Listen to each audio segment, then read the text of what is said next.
세상 최고 부자는 오늘 살아가면서 진심으로 감사하는 사람인 줄 믿습니다. 어떤 음식이 되든지 어떤 사람이 되든지 저기 가면 대단한 거 있겠지, 저기 가면 행복이 있겠지, 거기에 진정한 축복이 없습니다. 가장 부자는 오늘 내가 만나는 사람, 먹는 음식, 공기, 모든 주어진 일에 감사하는 사람입니다. 이 사순절을 지내면서 우리 심령 안에, 영육 안에 감사함이 넘쳐나길 축복합니다.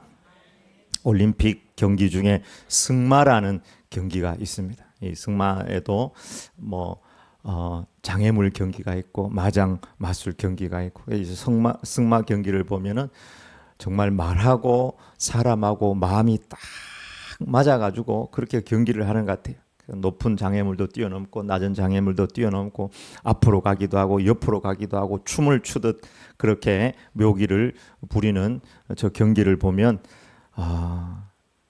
사람이 어떻게 저렇게 말과 하나가 될 수가 있는가. 그냥 여기 레저런 파크에서 전속력으로 달리는 것을 뛰어넘어서서 예술을 부리는 경기로 그렇게 금메달을 주기도 합니다. 그런데 여러분, 원래 말은 사람에게 유순하게 길들여지는 그런 동물이 아닙니다. 말은 스피드와 자유와 힘의 상징이라고 할 수 있습니다. 자유롭게 들판과 산을 마음대로 달렸던 동물입니다. 근데 어떻게 사람들에게 길들여졌을까요? 첫 번째는 사람에게 있으면서 태어나서 어려서부터 기름 받으면은 길들여져요. 어려서부터 이렇게 기르면은 사람들에게 길들여져요. 두 번째는 야생마를 잡아와가지고 이렇게 길러가지고 그 길들이는 걸 보니까 좁은 울타리로 이렇게 막 몰아요. 몰아가지고 거기서 좀 지치게 해가지고 로프로 걸고 난 다음에 입에 재갈을 물리고 사람이 그 위에 올라타요. 사람이 올라타니까 자기가 한 번도 사람이라는 걸, 무거운 짐이라는 걸 접어지를 않았는데 거기서 막 마치 소금 뿌린 미꾸라지처럼 막 몸을 뒤집어 흔들면서 뒷발을 차고 앞발을 올리면서 떨어지라고 막 온 힘을 다해요. 그때 기수가 나도 목숨 걸고 네가 이기나 내가 이기나 한번 해보자 하고 그걸 붙들고, 그게 기술이거든요. 그 말과 함께 자기 몸이 하나가 되게 하면서 그러다가 이제 울타리를 확 열어버리면 같이 그냥 들판을 막 질주하다가 저 수평선까지 갔다가 싹 돌아올 때 보면은 따그닥 돌아오면서 이제 말이 길들여지는 그런 모습을 보았습니다. 왜 설교를 시작하면서 말 이야기를 하느냐 하면, 오늘 온유한 자의 원래 그 어원과 이 말의 길들여짐과 관련이 있기 때문입니다. 온유한 자는 복이 있나니 그들이 땅을 기업으로 받을 것이미요. 그리고 온유라고 하면은 우리 의미로 따뜻하고 부드럽다 하는 이런 이미지를 가지고 있습니다. 어떻게 보면은 조금 약간 뭔가 그 안에 위축되고 약하기 때문에 또 온유하다, 그런 의미가 될 수도 있지만, 헬라어 원어적인 의미로 보면은 그 내면에는 힘과 에너지 혹은 지식, 이런 것이 가득 차지만 그 힘과 능력과 에너지가 길들여지고 다듬어진다, 그런 의미로 파라에이스라는 단어를 사용하고 있습니다. 이 온유가 하나님과의 관계 속에서는 하나님의 다스림, 하나님의 역사하심의 그 뜻을 받아들이는 순종하는 성품을 의미합니다. 하나님의 뜻을 받아들여요. 내 안에 내 고집과 에너지와 지식과 모든 것이 힘이 가득 차 있지만 하나님과의 관계 속에서 하나님의 뜻에 순종하는 성품입니다. 사람과의 관계 속에서도 마찬가지입니다. 내가 많이 알고 능력이 있고 에너지가 넘치고 힘이 있지만 그것을 주장하지 않고 배려하고 친절하고 낮추는 겸손이 저 파라에이스라는 것에 담겨져 있습니다. 이 파라에이스를 한문 사자성어로 한번 바꿔보면은 어떤 의미일까 생각을 해보다가 외유내강이라는 단어가 가장 어울릴 것 같았습니다. 이 파라에이스라는 단어의 원래적인 의미가 외유내강이에요. 속은 한없이 강해요. 아는 것도 많아요. 힘도 있어요. 능력도 있어요. 그러나 밖은 한없이 온유해요. 부드럽고 따뜻해요. 이것이 원래적 의미의 온유입니다. 어떤 환난이나 급박한 일을 당해도 흔들리지 않습니다. 그런 의미에서 보면 욥은 매우 온유한 분이었다고 할 수 있습니다. 욥은 경건하고 부자였고 정직하고 악에서 떠난 자라고 하나님께서 자랑할 정도로 그 안에 많은 것들을 가지고 있었습니다. 그 많은 것들 중에 하나가 하나님을 경외하는 믿음이었습니다. 큰 믿음을 가지고 있었는데요. 그가 하루아침에 이해할 수 없는 환난 속에 빠져서 고난을 당하게 되었는데 그때도 함부로 말조차 하지 않았던 것입니다. 환난의 보고를 받고 땅에 엎드려 경배하며 내가 모태에서 알몸으로 나와 싸운즉, 번역을 알몸이라고 했어요. 내가 제로로 왔으니 제로로 또한 그리로 돌아갈지다. 주신 이도 여호와시요 거두신 이도 여호와이시니 여호와 이름이 찬송을 받으실지니이다. 모든 일에 욥이 범죄하지 아니하고 하나님을 향하여 원망하지 아니하였더라. 하나님을 향해서 원망하지 않았다고 기록하고 있습니다. 한마디도 하나님 원망하거나 불평하지 않았다는 것, 이게 욥의 온유입니다. 나는 믿음이 있고 나는 순종하고 나는 하나님께 내 삶을 드렸는데 말할 수 없는 급박한 일, 환난이 닥쳤어요. 그런데 쏟아내지 않아요. 여러분 만약에 욥 같은 그런 환난을 당하면 어떻겠어요?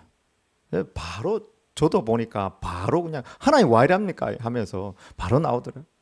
우리는 안 그럴 것 같죠. 우리 똑같이 반응합니다. 근데 욥은 그렇지 않았습니다. 오히려 예배하면서 하나님 앞에 한마디도 원망하지 않았다는 것입니다. 성품이 다듬어진 말, 온유한 말은 야생마의 힘을 가지고 있지만 폭력적이지 않고 함부로 드나들지 아니하고 주인에게 순종하여 봉사하는 말을 의미합니다. 또한 이 성품은 힘이 있고 권력이 있고 지식이 있는 자가 약자나 강한 자를 사랑하고 인격적으로 대우하고 높여주는 것입니다. 이것이 바로 온유입니다. 성경에 온유의 대명사라고 하는 두 분이 나오는데 먼저 모세입니다. 모세는 성경에 온유에 대해서 모세를 향하여 이야기할 때 비교급을 사용하여서 모세를 말하고 있습니다. 모세는 온유함이 지면의 모든 사람보다 더하더라. 옛날 개역 성경에는 승하더라 이렇게 되어 있습니다. 다른 사람들 비교해 봤을 때 모세보다 그 온유함을 이길 사람이 아무도 없다는 거예요. 온유함의 금메달 이 바로 모세입니다. 누구와 비교해도 그의 온유를 따라갈 자가 없다는 것입니다. 근데 모세의 온유는 뭐냐면은 겸손이고 순종이고 하나님을 의지하는 마음입니다. 단순히 온유라고 그랬을 때 겉으로 보이는 따뜻한 부드러움 이것만을 의미하는 것이 아니라 그 안에 있는 겸손과 순종과 하나님을 의지하는 마음이 그 온유 안에 있는 것을 보게 됩니다. 그런데 여러분도 기억하는 것처럼 원래 모세는 온유한 사람이 아니었습니다. 따뜻하고 부드러운 사람이 아니었어요. 뭐가 있었냐면 그 안에 혈기가 막 넘쳐났어요. 여러분이 기억하는 것처럼 모세가 이집트 왕자로 있을 때 자기 동족이 자기 이집트 사람한테 이렇게 핍박받는 것을 봤어요. 속에서 열불이 확 올라오는 거예요. 여러분 일본 사람들이 한 번씩 독도가 자기들 땅이라고 이야기하고 축제하는 거 아세요? 여러분 축제? 독도들 자기들 땅이라고 모임을 하고요. 축제를 한다면 그런 거 들으면 여러분 마음이 어때요? 여기 막 올라오잖아요. 근데 모세도 이게 막 팍 올라오는 거예요. 그래가지고 어떻게 했냐면 죽여버리겠다고. 그러면 진짜로 죽였습니다. 죽이고는요 모래를 파가지고 파묻어 버리니까 아무도 모르는 줄 알았어요. 근데 누가 그걸 본 거예요. 제가 이제 모세의 혈기를 보면서 생각났던 영화가 있는데 공공의 적이라고 보신 분이 있을지 모르겠는데 거기에 살인자가 나와요. 살인자 이성재 살인자가 나오는데 뷔페에서 식사를 하다가 툭 부딪혀가지고 자기 옷이 다 버렸어요. 근데 그 부딪힌 사람이요 미안합니다 하는데 미안합니다 할 때 웃으면서 미안하다고 그럴 거 아니에요. 아이고 미안합니다 이렇게 웃었다고. 나한테 이렇게 하고 웃어? 그러면서요 식사 다 하고 그 사람 가는데 집 뒤에 따라가가지고 띵동 누르고 집에 들어가가지고 패 죽여버립니다. 모세가 꼭 공공의 저가 나오는 살인자하고 똑같다는 생각이 들었어요. 이 혈기를 주체하지 못하면 여러분 살인자가 될 수 있습니다. 모세는 여러분 살인자였습니다. 그리고 하나님께서 불렀을 때 거절하고요. 순종하지 않았습니다. 모세, 내가 너를 통해서 이스라엘 백성들을 구원하겠다. 하나님, 나 말도 못하고요. 하나님 혹시 나 보내가지고 보냈는데 네가 만난 하나님 이름이 뭐냐 이렇게 물어보면 내가 뭐라고 이야기합니까? 보낼 만자를 보내십시오. 하나님, 나는 안 됩니다. 모세가 뭐 잘나가지고 하나님께서 보낸 줄 압니까? 하나님께서 부를 때 순종하는 것이 온유이고 겸손이죠. 마른 막대기 같은 모세라도 하나님께서 사용하시는데 그거를 거절하는 거예요. 온유하지 않는 거예요. 그래서 하나님께서 모세를 향하여 노를 바라셨다. 여호와께서 모세에게 노를 바라여 이르시되 레위 사람 내 형 아론이 있지 아니하냐, 이렇게 화를 내는 거예요.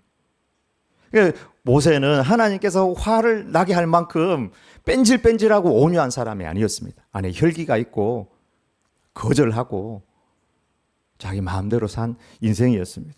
그랬던 모세가 광야에서 40년 훈련을 받고 성령 충만함 받고는 완전히 바뀌었습니다. 미리암과 아론이 모세를 비방했습니다.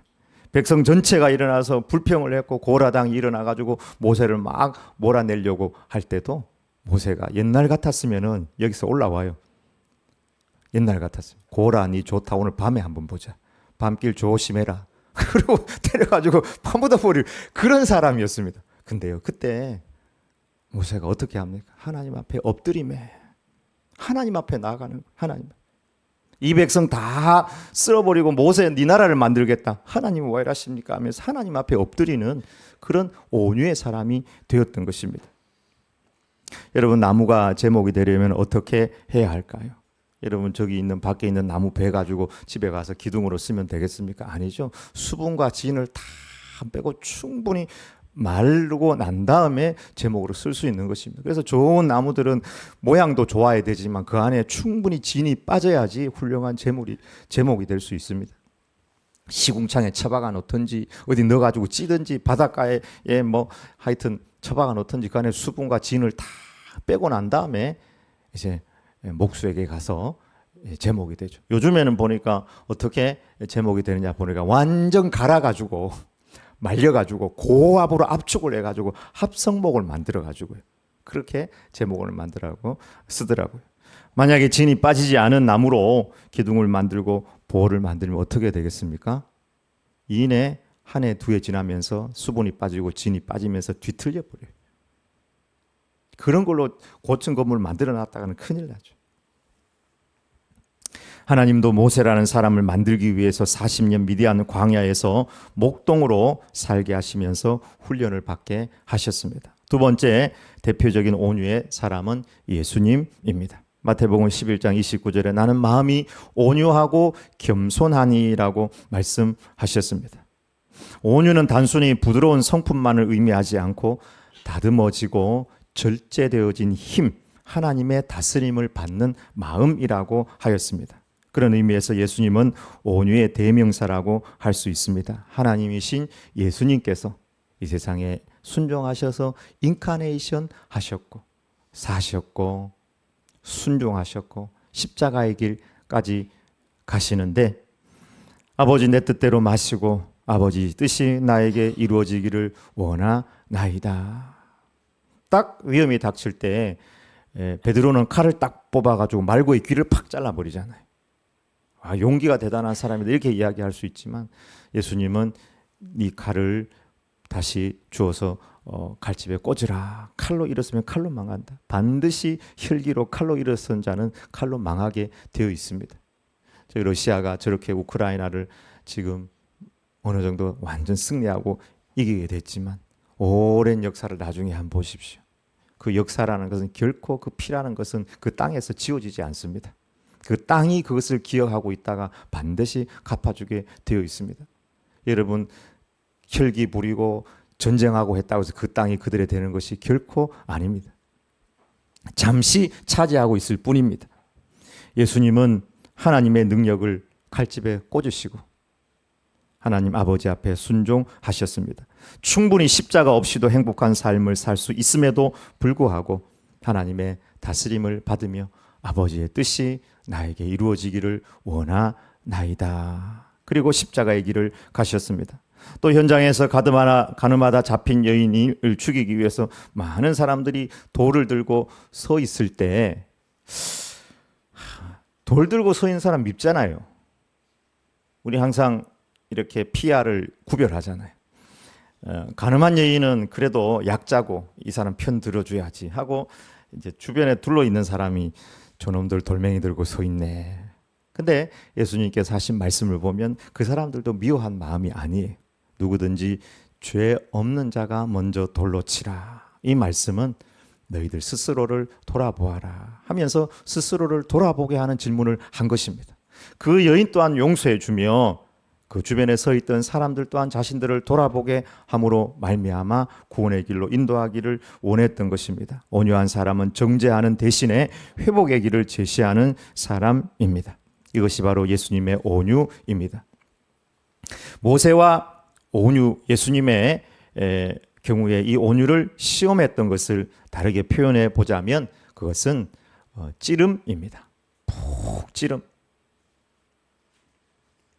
북찌름으로 표현하고 싶습니다. 여러분은 무엇인가 누군가에게 의해서 찔려 본 적이 있습니까? 가시 같은 말이나 또 나의 약점이나 아킬레스건을 건드리는 그런 찔림을 당해 본 적이 있습니까? 모세와 예수님은 온갖 것으로 다 찔림을 받았습니다. 미리암과 아론이 모세가 구스 여인을 취해서 이제 결혼을 한 거잖아요.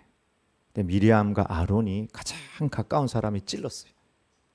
미리암 여동생이 오빠 뭔 여자를 그렇게 밝혀. 부끄러워서 밖에 못 나갔겠어. 지도자가 됐으면 지도자답게 행동을 해야지. 뭔 또 그 나이에 구스 여자를 취해. 동생 너만 하나님의 종이 아니야. 우리도 하나님의 종이야. 오늘 우리가 하는 이야기를 하나님께서 주시는 말씀으로 들어. 옛날 같았으면 여기 올라왔는데 모세가요 아무 말도 안 해요. 왜? 하나님을 바라보니까. 하나님 앞에서 기도했습니다. 하나님께서 심판하셨죠. 미리암을 하나님께 맡기고 기도했던 모세입니다. 예수님도 얼마나 많은 사람들이 찔렀는지 모릅니다. 지가 뭐 그리스도라고 말도 안 되는 소리 하고 있네. 저거 엄마도 우리가 알고 있고 저거 형제도 알고 저거 아버지는 목수잖아. 마태복음 13장 55절에 나옵니다. 귀신 들렸대 저거. 마태복음 12장 24절에 성전을 헐고 사흘 만에 짓는다고 거짓말쟁이야. 마태복음 26장 61절에 네가 하나님의 아들이라면 내려와 봐. 마태복음 27장 40절에 말로 손바닥을 때리며 침뱉음으로 예수님을 찔렀습니다. 그리고 실제로 못으로 찔렀고 창으로 찔렀습니다. 그래도 예수님은 그 찔림 속에서 온유함으로 반응했습니다. 오히려 기도하며 하나님 바라보며 아버지 저들의 죄를 용서해 주시옵소서. 여러분 다윗도 보면 참 많이 찔린 사람이었습니다. 사울이 막 쫓아다니면서 찔렀어요. 자기가 뭐 골리앗 죽인 게 자기 잘못입니까?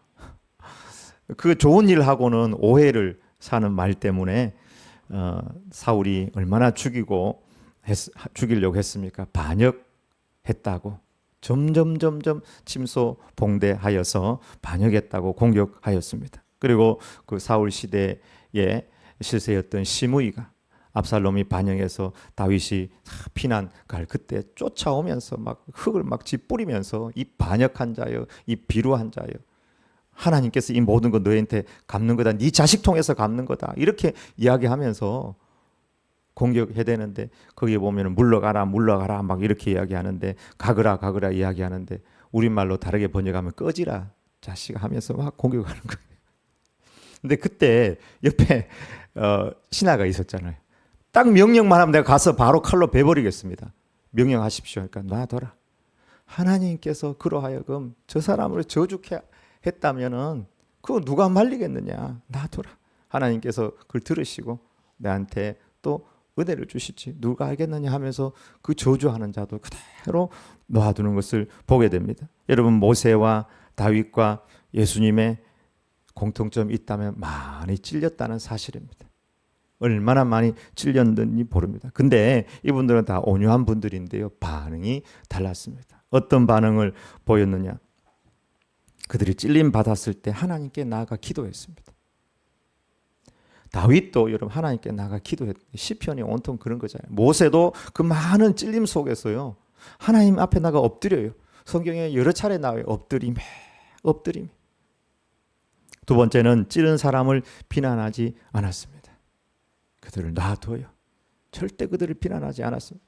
하나님께서 그렇게 하라고 시켰다면 누가 막을 수 있겠느냐 하는 이런 정신으로 그 사람들을 반응하지 않고 비난하지 않았습니다. 세 번째는 계속해서 그 속에서 사명을 감당하였습니다.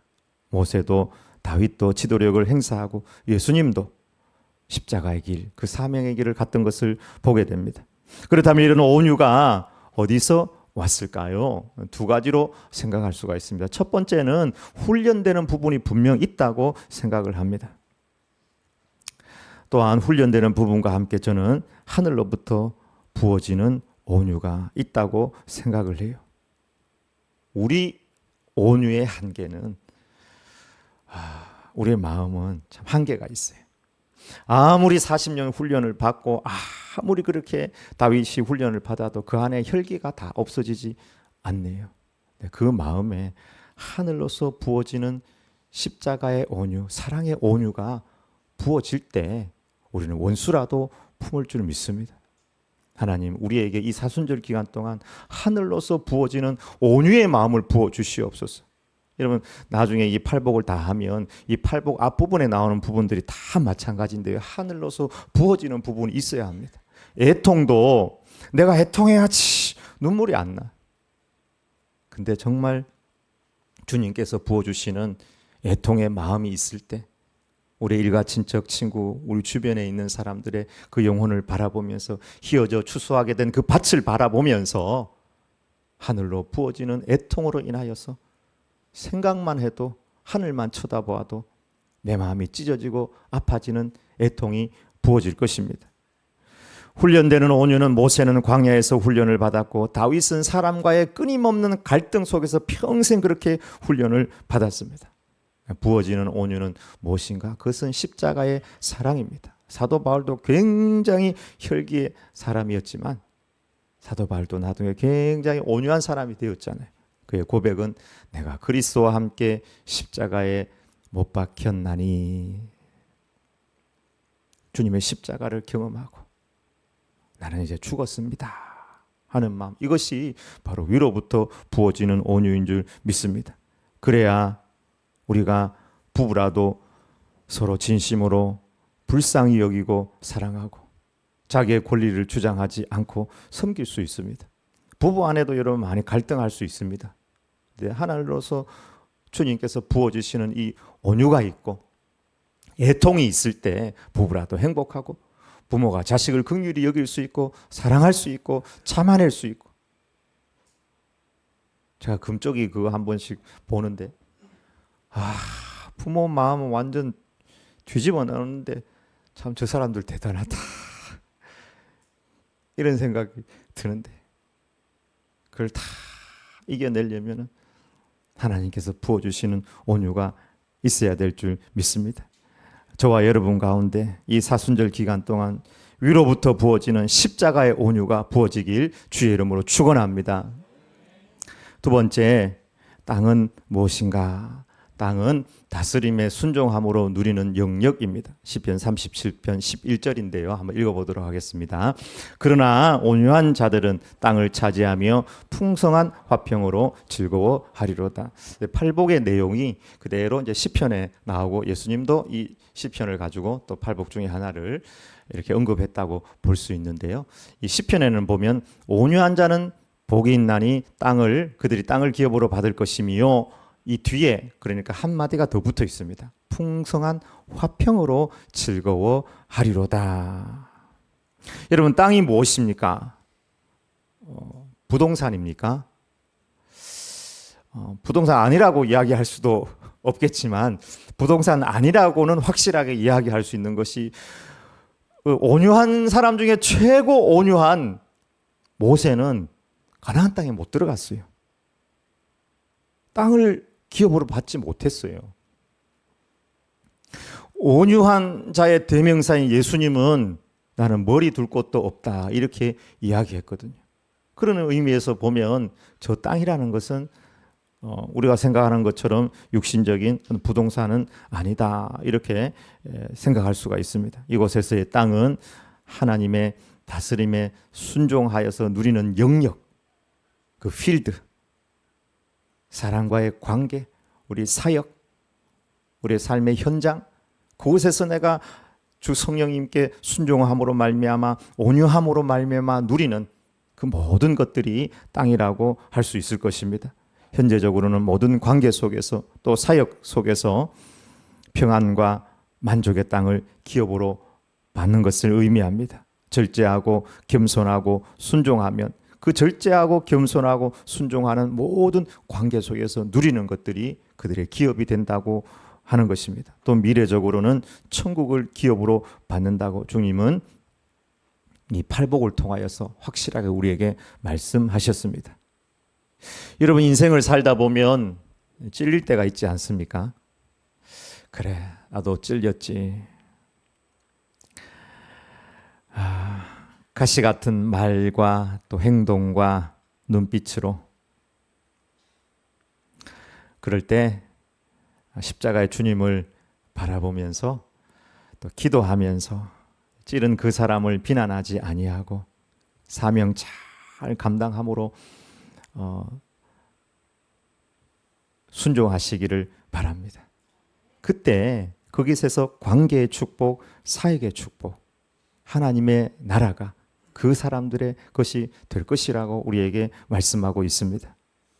우리는 이 시간 설교를 들으면서 참 나도 많이 찔렸다 생각하지만 알고 보면 우리도 참 많이 찌른 사람들입니다. 우리가 가해자예요. 어느 정도 가해자냐면 예수님을 십자가에 못 박아 죽인 가해자가 우리라는 사실입니다. 십자가 앞에서 주님의 십자가 사랑이 우리에게 부어져야지 우리가 진실로 어떤 땅에 가든지 간에 어떤 직장에 가든지 간에 어떤 사람을 만나든지 간에 어떤 나를 찌르고 채찍질하는 사람을 만나든지 간에 우리가 온유함으로 하나님의 다스림으로 반응할 수 있을 것입니다. 이 사순절 기간 동안에 우리가 가진 모든 영역 안에서 하나님의 나라가 임하는 온유의 반응으로 승리하는 저와 여러분의 삶이 되길 주의 이름으로 축원합니다. 아멘.